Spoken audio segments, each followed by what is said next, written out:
The field of Republicans running for president in 2024 is getting a bit more crowded today. Florida Governor Ron DeSantis expected to make a long-awaited announcement. Yeah, and he'll be doing so in a conversation on Twitter with controversial CEO Elon Musk. NBC's Gabe Gutierrez joins us live with the latest for us. Gabe, a couple of questions here. DeSantis, the decision tonight, the announcement, of course, at a Twitter Spaces chat, it's going to happen there. It's pretty unconventional, you might say, compared to what we've seen up to this point, right? So do you know why this campaign is taking this type of approach?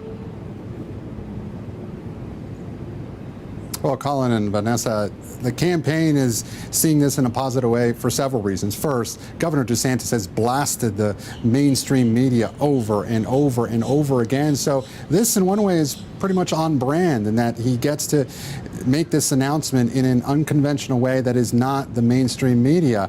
Still, there are some critics who view this as potentially very risky. As you said, Elon Musk, a very controversial CEO, unpredictable how this could go. This is also an audio-only announcement, no video here.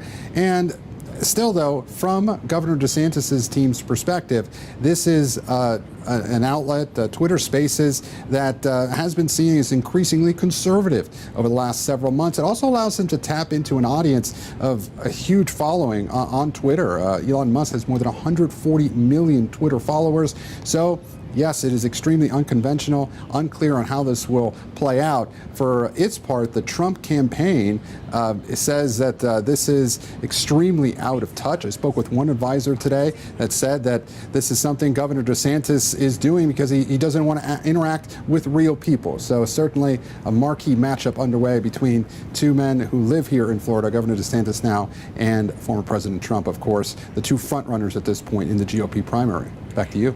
Yeah, and on that note, Gabe, I mean, we mentioned this, the GOP field is getting crowded. You mentioned, of course, DeSantis, former President Donald Trump, who I remember when I was living and working in Florida just a few years ago, actually went to a DeSantis rally when DeSantis was running for governor and endorsed him there. You've got South Carolina politicians Nikki Haley and Tim Scott joining the fray. So you had obviously alluded to Trump and DeSantis as being some front runners. Any idea if there is an edge out with either of them or what the polling numbers look like at this point?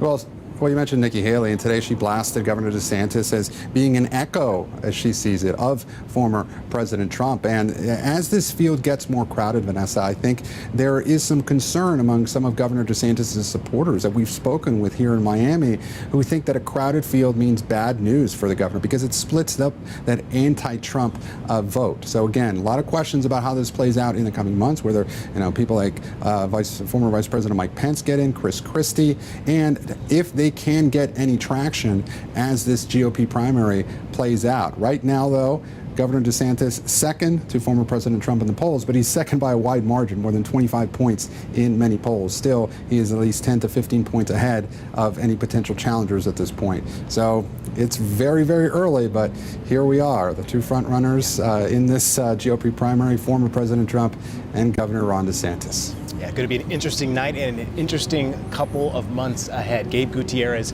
in Miami for us as we await this announcement. Gabe, we appreciate you joining us on our show.